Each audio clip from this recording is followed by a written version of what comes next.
I didn't believe the rumors at first. You know how small villages are, always whispering about strange things to keep life interesting. But this one was different. It wasn't just a passing tale, it was something people had whispered about for years. It was about Mama Mumbai, the woman who never sat down while eating. I remember the first time I saw her. I was about 12 years old, still too young to be part of the adult conversations but old enough to notice things. Mama Mumbai lived on the far edge of the village, alone in a small, run-down hut surrounded by thick trees. Her house always felt different, colder, darker, like the sun never quite reached it. She wasn't like the other women in the village. Mama Mumbai was tall and thin, with deep wrinkles carved into her face, and her eyes always seemed to be looking at something far away, something only she could see. She didn't speak much, and when she did, it was in a quiet, almost whispering voice. One day, I saw her in the village square. It was market day, and everyone was busy buying and selling goods, but she stood out, like she always did. She was by herself, holding a bowl of porridge, eating, while standing.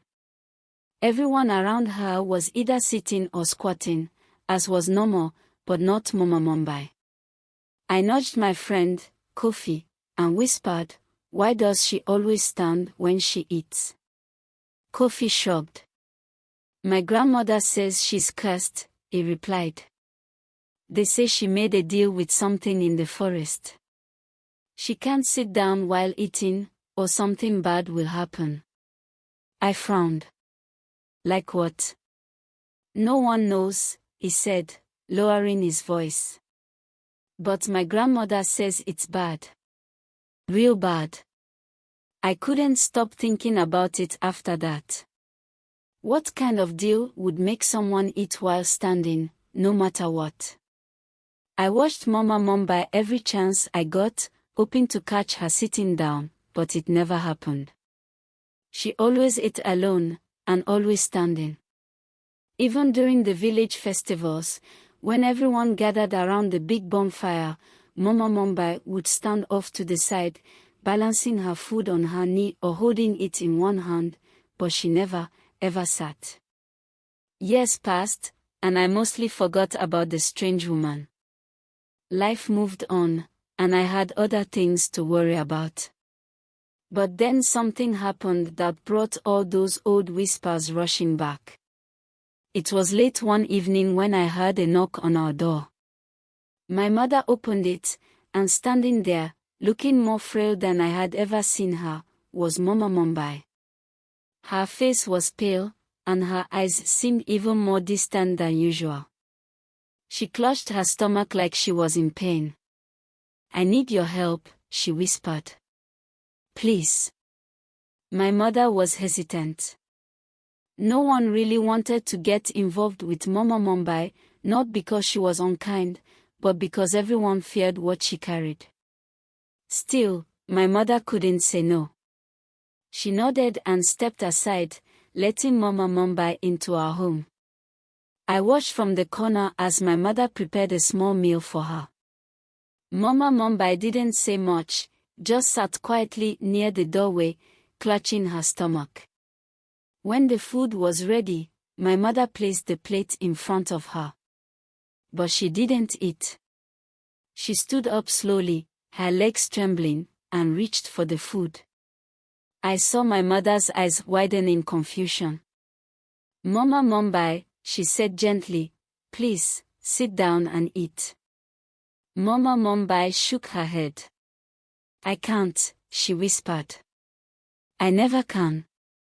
My mother, confused, looked over at me. "Why not?"